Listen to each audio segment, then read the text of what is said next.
Hey, what's up, guys? Greenthumbgaming here. So I got some pretty interesting stuff coming up on Reddit when I checked the Reddit this morning, and I saw that there's been a new developer journal on the itemization update. So kind of a blog talking about itemization here. So there's some pretty cool stuff here, some stuff that I'm really excited about, and I think you guys will be too. So I'm going to go over everything here real quick, well, as quick as I can, and I give my thoughts on it as I go along. So if you don't want to listen to me ramble on about this, I will definitely put a link to this blog in the description, or maybe you can just play some Diablo 3 and listen to me as you farm some items and that sort of thing. So I'm gonna go over everything right now. We're gonna start with the first topic here, which is rarity equals power. So basically, this is just a little intro paragraph, and they basically say they want legendaries, like every legendary to drop that it feels meaningful. And they give the example that you go, not another hell rack. They talk about that right here.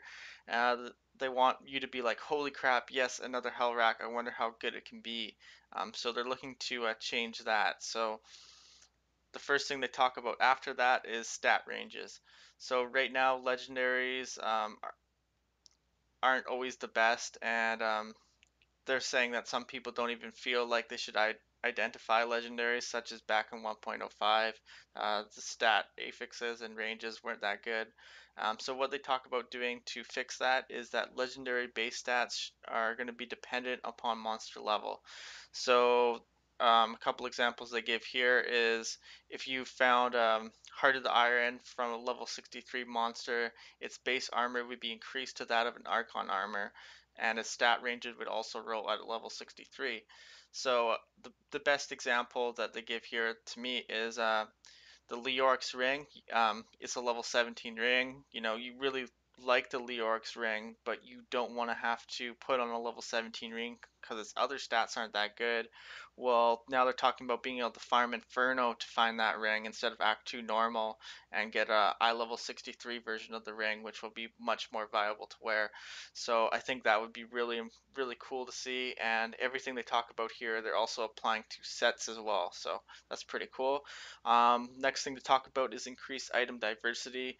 So what they want to do is make uniques, or not unique, sorry, legendaries that basically can make a build, like have a build that revolves around one legendary. And a couple of the examples they give here that these aren't really going to be in the game. There's some solid ideas, but they don't know if they'll make it into the game.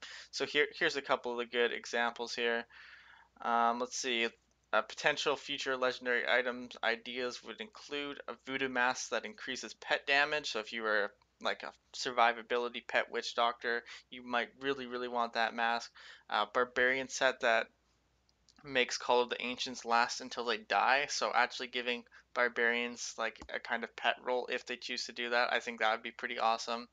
A wizard orb that allows for two hydras to be active at once, or some the ethereal boots idea. So then they say posted here. Basically, what they talked about in the ethereal boots is to allow boots that you can put on that allows you to freely move through monsters, kind of like you can do with whirlwind, but you don't have to be using any skill. You can just kind of walk right through the monsters if you choose to do so. So that can really speed up farming. And I think that's a pretty cool idea. But yeah, that's basically what they talk about in item diversity. They want to introduce some items that can really make up a build, just a single legendary item. So I think that's pretty cool. The next thing they talk about here is less is more. So right now they're saying that rares aren't very exciting. Rares aren't the best. You find tons of rares, and most of them, like 99%, maybe 95% of them, are total garbage, and you're just going to vendor them. So what they talk about doing here is reducing the number of rares that drop, but have higher stat rolls. So the example they give is if current item rolls between 1 and 100 intelligence. So say they made it so it only drops 25% of the time now. Um, what if the range of that intelligence roll was 75 to 100? So in the end, you'd find fewer items, but more items that you find would be worth equipping. So that's kind of the goal they have. And on topic of identifying items, they do mention in here that they're going to introduce ID all items in 1.08. So that's a big time saver. I think that's a really good update. I'm pretty excited about being able to ID everything in my bag. And just let me flip over this piece of paper here because I was writing stuff down and didn't fit it all on one page because I was writing abnormally big. Alright, so we should move down here to gold sinks. Should be exciting. So there's not too much to talk about here. They want you to be excited about gold sinks and that when you sink a bunch of gold into the game that it should be paying off. They think that the crafting system they introduced in 1.07 is a pretty good step in the right direction for this, but they want to add kind of things that maybe can customize your character and make you stand out. So they're talking about gold sinks that maybe you can customize your character in different ways more than just dyeing your gear, or maybe other dyes that you can only get through massive gold sinks. So I think that's a pretty good idea. Gold sinks are always good for a game when the economy's struggling a bit and that sort of thing. So that's definitely awesome. And one of the last things they talk about here is farm monsters, not the auction house. So like they say here, some people think that the auction house has done more harm than good to the game, and they want to convert the players who basically spend their time farming the auction house into maybe killing more monsters. So instead of flipping items on the auction house all day, maybe killing monsters will be a little more exciting. So they talk about what would happen if they completely remove the auction house.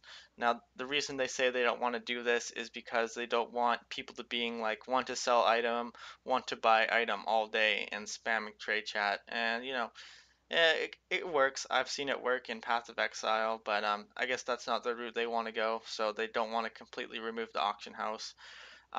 So a couple examples that they have that could make it work so that you don't necessarily have to farm the auction house and it would be a little bit of a better option. These aren't set in stone at all, but a couple ideas here. They talked about having bosses or named, yeah, like unique bosses having a higher chance of dropping specific items. So the example they give here is the butcher could have an increased chance of dropping the butcher's carver. So I think that's a pretty cool idea. It was something that was present in Diablo 2. Like you could kill Mephisto if you wanted a higher chance of an Oculus dropping. I think Mephisto in Nightmare or something like that. So that's kind of the basic idea there. I think it's a really good change. I think it's something that was kind of missing from Diablo 3, so I'd be happy if they added that. The next thing they talk about is ensuring that you get certain class drops. Now, I'm not sure how they would kind of introduce that, but they say that they want player encounters by ensuring at least some of the rare and legendary items you find will be something good for your class. Now, this has been a problem for some people, like they have really bad RNG and they just can't find the items that are good for their class, forcing them kind of to have to use the auction house to get the items they want. So they want to make it ensuring that you get at least some class drops when playing on a certain class, and I think that's pretty cool. I'm not sure how they'll do that, but that sounds pretty cool to me. And this one I think is really exciting, especially if you're leveling new characters. And they discussed that the first time you kill a boss has a guaranteed drop, a guaranteed chance to drop a legendary. Now I think that's pretty cool. It definitely incentivized me to level not a lot of different characters. Play around with that, knowing that every time I kill a boss, I'm gonna get a legendary. And even if it's not the best legendary, it's still exciting to have that drop.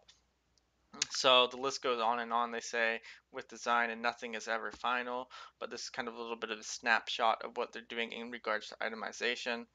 And definitely, what you guys should do is you should give them their feedback. Let me know your guys' feedback in the comments because I'm really excited to hear what you guys think about that. I'm always really interested to hear what you guys think about any of these updates. But I don't think Blizzard's watching any of my videos, so you should definitely give your feedback to them on the forums or something like that where it's easily accessible for that.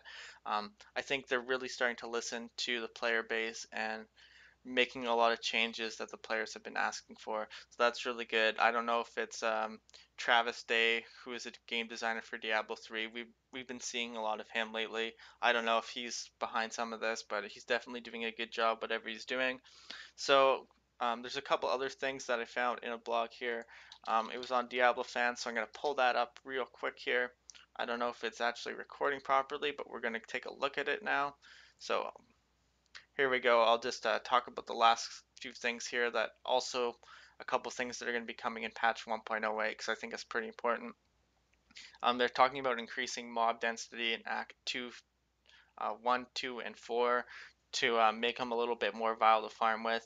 And what they kind of talked about doing is not making it so there's going to be like an optimal way to farm. Like there's not going to be certain routes that you should be farming. And while they say there's always going to be a specific route that's going to be the best to farm, they want to make the gap in between farming that or farming something else to be less significant so you can kind of farm whatever you want. So they're going to definitely try to increase monster density for 1.08, but it might not make it there. And they also talk about multi-craft, so they want you to be able to craft multiple items at once. So if you want to make 20 Archon Shoulders of Dexterity, you could select 20, push the button, watch them all craft, kind of like they have in World of Warcraft. They want to introduce that in Diablo 3. I think that's fine. It's just a convenience thing. It doesn't really matter much to me. I think that's pretty good. And they want to finally introduce the auction house tooltip compare. So when you hover over an item in an auction house, it'll compare it to whatever character you currently have on and the gear he currently has on. So that's pretty big. So that's it for this video, guys. Definitely leave your comments in the comment section letting me know what you guys think, and leave your comments on the Diablo 3 forums or something like that so you can let Blizzard know what you think and any changes you'd like to see them make, because I think they're starting to listen to the fan base quite a bit now and definitely will help on that. So I hope you guys enjoyed this video. Going to be making some more. I'm kind of back into the YouTube thing. I've been a little bit busy lately, but I'm getting back into it. So I hope you guys enjoyed, and I'll see you guys in the next video. So take it easy.